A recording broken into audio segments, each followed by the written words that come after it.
Dear students, welcome back to Kataria pharmacy. तो बच्चों कैसे हो आप सभी? आई होप सभी ठीक होगे, सभी हेल्दी होगे।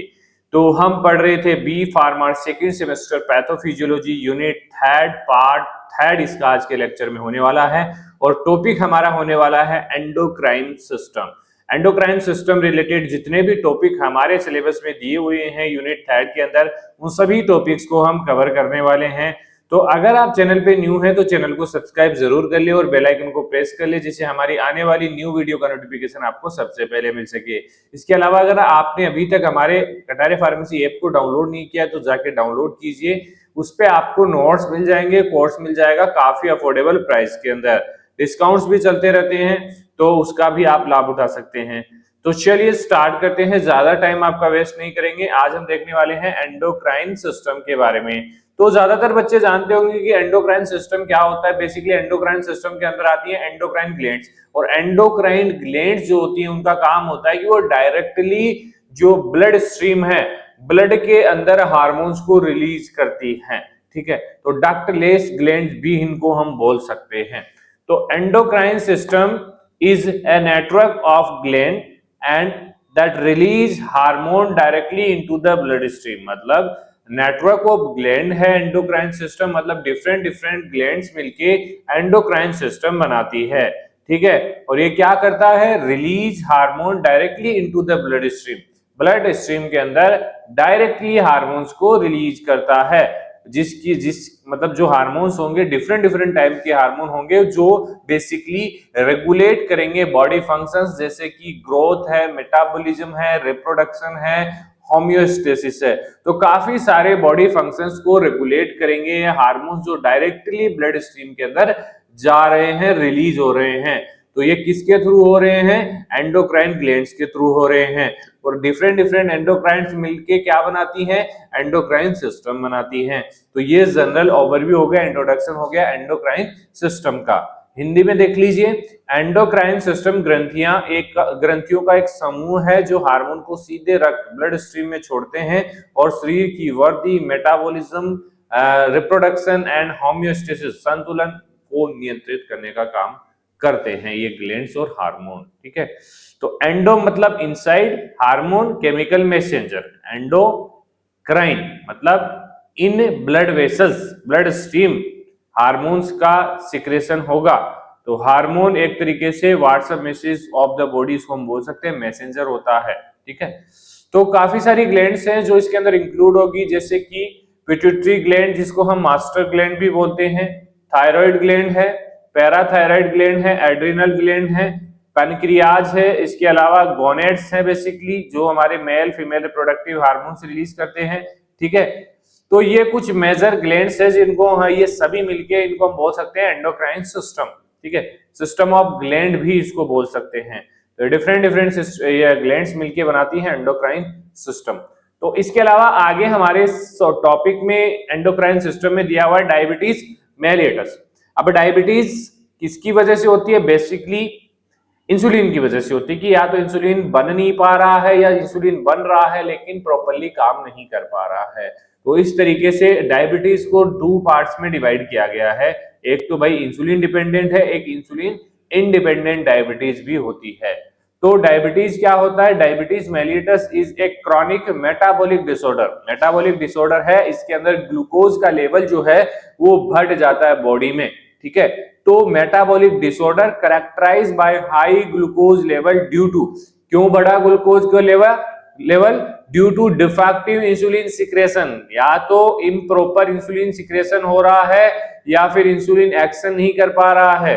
दोनों ही कंडीशन हो सकती है, या तो प्रॉपर तरीके से इंसुलिन बन नहीं रहा है या फिर प्रॉपर तरीके से काम नहीं कर रहा, बन भी रहा है। तो इसकी वजह से बेसिकली जो ब्लड का ग्लूकोज लेवल है वो हाई हो जाता है, इसको हम बोलते हैं डायबिटीज मेलिटस। ठीक है, तो डायबिटीज मेलिटस एक दीर्घकालिक मेटाबॉलिक रोग है जिसमें इंसुलिन की कमी या उससे सही से काम न कर पाने के कारण रक्त में शुगर का स्तर बढ़ जाता है।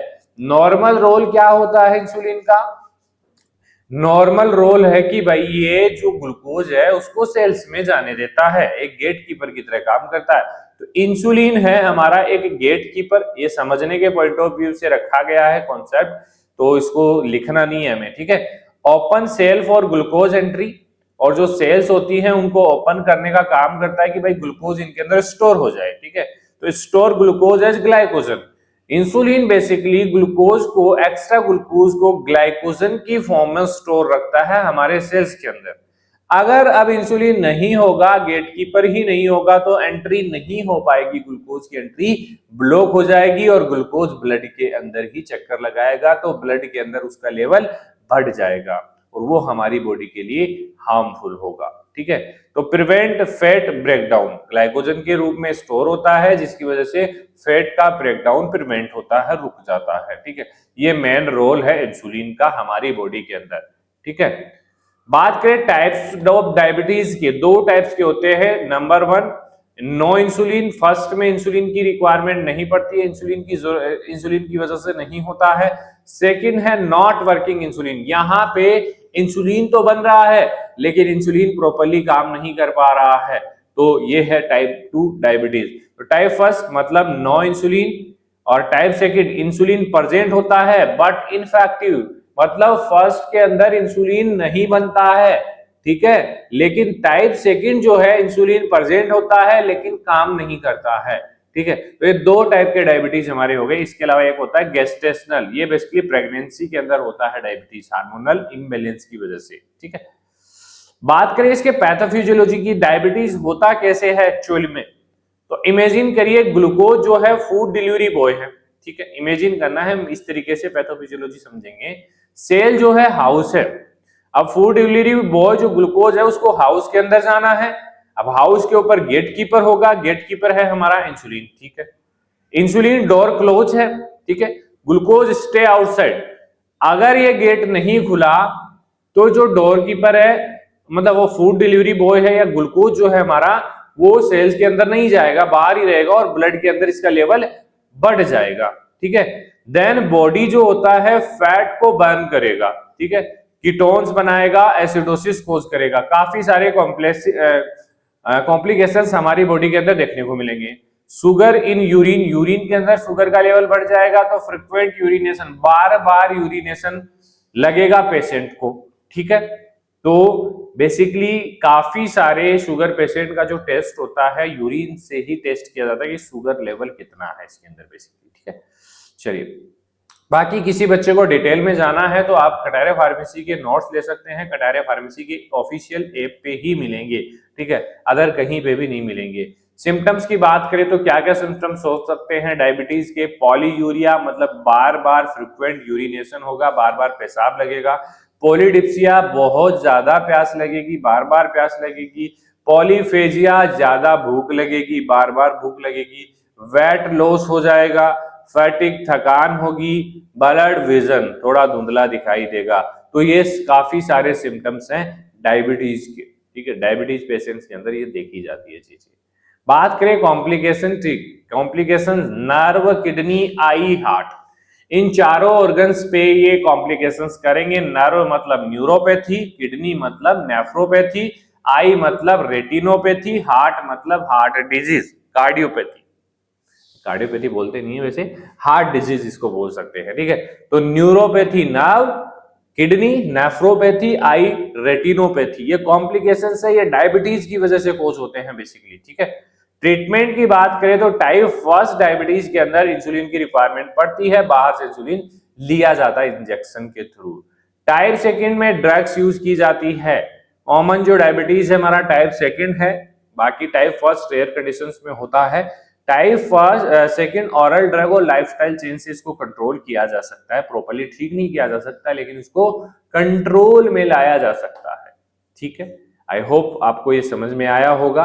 अगर फिर भी किसी बच्चे को कोई भी डाउट रहता तो आप बेझिझक कमेंट कर सकते हैं, या फिर वीडियो के डिस्क्रिप्शन में टेलीग्राम का लिंक दिया हुआ है, इंस्टाग्राम का लिंक दिया हुआ है, वीडियो के एंड में आपको व्हाट्सएप नंबर भी दे दिया जाएगा। इससे ज्यादा आपको क्या होगा, ठीक है। तो आप लोग जो भी क्वेरी है पूछ सकते हैं बेझिझक। ऑलवेज डाइट प्लस एक्सरसाइज की जरूरत रहती है डायबिटीज पेशेंट को हमेशा। अब बात करें थायराइड डिजीज को। अब थायराइड जो होता है हमारा, थायराइड ग्लैंड होता है, उससे बेसिकली थायरोक्सिन हार्मोन रिलीज होता है, ठीक है। तो थायरोक्सिन हार्मोन जो होता है उसकी कमी और अधिकता, दोनों ही हमारी बॉडी के लिए हार्मफुल होती हैं। तो कमी हो रहा है तो उसको हम हाइपोथायरॉयडिज्म बोलेंगे, अधिकता हो रही है तो उसको हाइपरथायरॉयडिज्म बोलेंगे। मतलब किसी भी चीज की बॉडी के अंदर चाहे कैल्शियम बढ़ रहा हो, चाहे ग्लूकोज बढ़ रहा हो या ब्लड प्रेशर बढ़ रहा हो, तो स्टार्टिंग में लगेगा हाइपर, ठीक है, हाइपर मतलब बढ़ना, और कोई चीज कम हो रही है तो वहां पे लगेगा हाइपो, हाइपो मतलब कम हो रहा है, ठीक है। ये दो चीजें आपको हमेशा काम आने वाली है। तो बात करें फंक्शंस की, thyroid basically metabolism controller gland होता है जो मेटाबॉलिज्म में काफी मदद करता है। तो अब आता है हाइपर थायरोडिज्म, मतलब कि भाई थायराइड हार्मोन बहुत ज्यादा रिलीज हो रहा है हमारी बॉडी के अंदर, तो इसको बोलते हैं hyperthyroidism. Hyperthyroidism is a condition in which excess thyroid hormone increase metabolic activity. अब जो हमारी थायराइड ग्लैंड है या थायरोक्सिन जो हार्मोन है, थायराइड हार्मोन है, ये बेसिकली मेटाबॉलिज्म करवाता है। तो अगर इसका अमाउंट ज्यादा होगा तो मेटाबॉलिज्म भी बढ़ेगा, ठीक है, ऑब्वियसली बढ़ेगा। अगर कम होगा तो मेटाबॉलिज्म कम होगा, ठीक है। तो मेटाबॉलिक एक्टिविटी को ये बढ़ाता है, ठीक है, जिससे मेटाबॉलिज्म तेज हो जाता है। सिम्टम्स क्या आएंगे? हीट इंटॉलरेंस हो सकता है, वेट लॉस हो सकता है क्योंकि मेटाबॉलिज्म बढ़ गया है, ट्रेमर्स आ सकते हैं, ट्रेमर्स जानते हैं ना, हाथ ऐसे कपकपाते हैं, ठीक है, ट्रेमर्स, एंजाइटी हो सकती है पेशेंट को, ट्रेकीकार्डिया, ब्लड प्रेशर इंक्रीज हो सकता है, ठीक है। ये कुछ सिम्टम्स हैं हाइपरथायरॉयडिज्म के। कॉजेज क्या हो सकता है? ग्रेविस डिजीज जो ऑटोइम्यून डिसऑर्डर, इसकी वजह से हो सकता है। ट्रीटमेंट में हम एंटी थायराइड ड्रग यूज करते हैं और इसके साथ साथ बीटा ब्लॉकर्स भी यूज की जाती है, ठीक है। रेडियो एक्टिव आयोडीन भी यूज किया जाता है, ठीक है। तो ये कुछ ट्रीटमेंट्स हैं। सर्जरी भी होती है, थायराइड ग्लैंड को निकाल भी दिया जाता है काफी केसेस के अंदर। इसके अलावा आता है हाइपोथायरॉयडिज्म, मतलब यहाँ पे थायराइड हार्मोन की कमी हुई है भाई। Hypothyroidism is a condition of decrease thyroid hormone production leading to, क्या होगा? कमी हो रही है। तो कमी हो रही है तो भाई इसका काम भी तो कम होगा, रिड्यूस होगा मेटाबॉलिज्म। अब मेटाबॉलिज्म कम होगा तो फैट लॉस होगा या बढ़ेगा, तो उस तरीके से आपको कंपैरिजन करना है। सिम्टम्स आएंगे कोल्ड इंटॉलरेंस, वहां पे हीट इंटॉलरेंस हो रहा था, यहाँ पे कोल्ड जैसा होगा। वेट गेन होगा, वहां पे वेट लॉस हो रहा था, यहाँ पे थकान होगी, ड्राई स्किन हो जाएगी, ब्रेडिकार्डिया होगा, वहां पे हार्ट रेट बढ़ रहा था, यहाँ पे हार्ट रेट कम हो जाएगा। तो ये इजीली आप लोग याद कर सकते हैं। हाइपोथायरॉयडिज्म हम लोगों ने देख लिया है, ये फिर से आ गया है। तो इसके देखिए कुछ स्पेशल फॉर्म है। अगर चिल्ड्रन के अंदर हाइपोथायरॉयडिज्म है तो उसको हम बोलते हैं क्रिटिनिज्म। क्या बोलते हैं? क्रिटिनिज्म। अगर यही चीज एडल्ट्स के अंदर है तो उसको हम बोलेंगे मिक्सोडेमा। ट्रीटमेंट है भाई लियोथायरोक्सिन, मेडिसिन है जो लाइफ लॉन्ग लेना पड़ेगा अगर थायराइड हार्मोन कम हो रहा है बॉडी के अंदर तो, ठीक है, लिवोथायरोक्सिन। अब आते हैं हम सेक्स हार्मोन डिसऑर्डर्स के बारे में। तो सबसे पहले बात करेंगे मेल टेस्टोस्टेरोन। टेस्टोस्टेरोन की कमी से काफी सारे डिसऑर्डर्स हो सकते हैं बॉडी में। हाइपोगोनेडिज्म, मतलब यहाँ पे हाइपो का मतलब कमी, गोनेडिज्म मतलब जो गोनेड्स हैं, गोनेड्स क्या है यहाँ पे? मेल में गोनेड्स है, टेस्टोस्टेरोन हार्मोन है, ठीक है, जो टेस्टिस से, गोनेड्स से रिलीज होता है। तो हाइपोगोनेडिज्म, टेस्टोस्टेरोन का लेवल कम हो रहा है, तो condition of decrease testosterone production, यहाँ पे टेस्टोस्टेरोन प्रोडक्शन डिक्रीज हो रहा है, उसको हम हाइपोगोनेडिज्म बोलते हैं, ठीक है। सिम्टम्स क्या होगा इसकी वजह से? वीक मेन सिंड्रोम, एक ट्रिक हमने बनाया है, वीक मेन सिंड्रोम भी इसको हम बोल सकते हैं। लो मसल्स हो जाएगी, लो लिबिडो मतलब सेक्सुअल जो डिजायर्स है वो खत्म हो जाएंगे धीरे धीरे, इनफर्टिलिटी जैसी कंडीशन आ जाएगी, इरेक्टाइल डिस्फंक्शंस होगा पेशेंट के अंदर टेस्टोस्टेरोन की कमी से। तो ये एक ट्रिक है, वीक मेन सिंड्रोम भी इसको हम बोलते हैं, हाइपोगोनेडिज्म को, ठीक है। ट्रीटमेंट है भाई टेस्टोस्टेरोन थेरेपी दी जाएगी पेशेंट को। इसके अलावा फीमेल डिसऑर्डर्स में बात करें तो मेंस्ट्रुअल डिसऑर्डर्स होते हैं, इरेगुलरिटीज हो जाती है menstrual cycle due to imbalance, hormonal imbalance, ठीक है। टाइप्स जैसे कि एमनोहोरिया है, इसमें पीरियड्स ही नहीं आते हैं, ठीक है। डिस्मेनोहोरिया, इसमें पेनफुल पीरियड्स होते हैं। मीनोहोरिया है, इसके अंदर हैवी ब्लीडिंग होती है, हैवी फ्लो होता है बेसिकली पीरियड्स के टाइम। तो ये डिफरेंट टाइप के मेंस्ट्रुअल डिसऑर्डर्स होते हैं बेसिकली, ठीक है। हार्मोनल इम्बैलेंस की वजह से। इसके अलावा पीसीओएस जो पॉलीसिस्टिक ओवेरी सिंड्रोम है, इसके अंदर जो सिस्ट है, ओवेरियन है, उसके अंदर सिस्ट फॉर्म हो जाते हैं। A hormonal disorder which multiple ovarian cyst due to increase androgen and insulin resistant. Androgen जो हार्मोन्स हैं, इंसुलिन है, उनका रेसिस्टेंट बढ़ जाता है, ठीक है, वो काम नहीं कर पाते हैं। तो पीसीओएस एक हार्मोनल विकार है जिसमें अंडाशय में कई सिस्ट बनते हैं और पुरुष हार्मोन बढ़ जाते हैं। सिम्टम्स की बात करें तो ओबेसिटी होगा, एक्ने होगे, हिरूटिज्म होगा, मतलब हेयर्स आएंगे, जैसे मेल्स के हेयर्स आते हैं, बियर्ड्स आती है, वैसे फीमेल्स के भी हेयर आने लग जाएंगे, उसको हिरूटिज्म बोलते हैं, ठीक है। इरेगुलर हो जाएंगे पीरियड्स, ठीक है। तो ये पीसीओएस भी हो सकता है पेशेंट के अंदर। मीनोपॉज तो आफ्टर एज ऑफ 50 होता है वुमेन्स के अंदर। बेसिकली इसके अंदर जो पीरियड्स होते हैं वो परमानेंटली कम बंद हो जाते हैं आना, ठीक है। Permanent cessation of menstrual due to decline in estrogen, क्योंकि एस्ट्रोजन का लेवल डिक्रीज हो जाता है। और इस पे अक्सर एक क्वेश्चन बनता है कि मेनोपॉज के टाइम में कौन सी डिजीज बेसिकली फेस करनी पड़ती है, तो ऑस्टियोपोरोसिस बेसिकली, क्योंकि बोन कैल्शियम लेवल भी डिक्रीज हो जाता है वुमेन्स के अंदर। तो मेनोपॉज वह अवस्था है जब एस्ट्रोजन कम होने से मासिक धर्म अस्थायी रूप से बंद हो जाता है। Symptoms hot flashes, mood swings होंगे, वीक हो जाएगी बोन्स, ऑस्टियोपोरोसिस वगैरह हो जाएगा। तो हार्मोनल रिप्लेसमेंट थेरेपी यहाँ पे यूज की जाती है या कैल्शियम सप्लीमेंट्स दिए जाते हैं। ये मेनोपॉज को ट्रीट करने के लिए ट्रीटमेंट्स हैं, ठीक है। तो ये हमारा कंप्लीट हो चुका है। आगे और लेक्चर्स आएंगे जिनमें अलग अलग टॉपिक्स के बारे में हमें स्टडी करना है। तो अभी तक आप लोगों ने कटारिया फार्मेसी ऐप डाउनलोड नहीं किया है तो जाइए प्ले स्टोर पे डाउनलोड कीजिए और ऑफर का फायदा उठाइए। सस्ते में आप लोगों को नोट्स मिल जाएंगे, कोर्स भी मिल जाएगा। अगर किसी बच्चे को चाहिए तो आप ले सकते हैं, व्हाट्सएप नंबर दिया हुआ है, किसी भी बच्चे की कोई क्वेरी है तो आप कॉन्टेक्ट हमसे कर सकते हैं। चलिए मिलते हैं नेक्स्ट लेक्चर में। बहुत बहुत धन्यवाद।